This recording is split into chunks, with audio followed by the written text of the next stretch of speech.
तो वो श्री कृष्ण से कहते हैं कि चलो अवंतिका चलते हैं।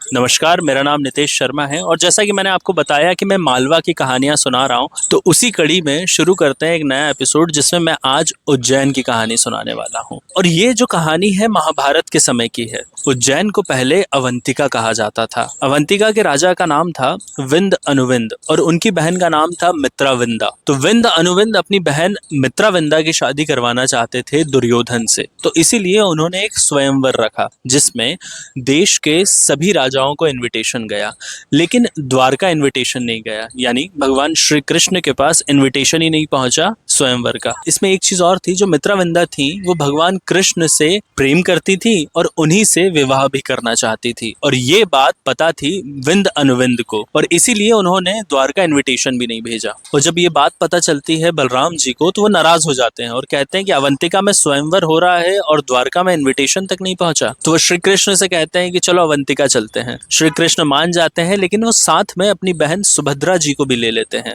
और ये तीनों पहुंचते हैं अवंतिका। श्री कृष्ण ये तो जानते थे कि मित्राविंदा मुझसे शादी करना चाहती हैं, लेकिन ये चीजें अभी कंफर्म नहीं थी, तो इसीलिए सुभद्रा जी को लेकर गए कि सुभद्रा जी वहां जाएंगी, उनसे बात करेंगे और कंफर्म हो जाएगा कि वो उनसे शादी करना चाहती हैं। और सुभद्रा जी जाकर मिलती हैं मित्राविंदा जी से और फिर कंफर्म हो जाता है कि मित्राविंदा जी शादी करना चाहती हैं भगवान श्री कृष्ण से। फिर क्या होता है, स्वयंवर चालू होता है। मित्राविंदा जी सभा में आती हैं और सभी के सामने श्री कृष्ण को पति स्वरूप में स्वीकार करती हैं। और जैसे ये बात पता चलती है विंद अनुविंद को, तो वो जंग छेड़ देते हैं श्री कृष्ण के खिलाफ। भगवान श्री कृष्ण सभी को हराकर मित्राविंदा जी को ले आते हैं द्वारका, जहाँ उनकी विधिवत शादी होती है।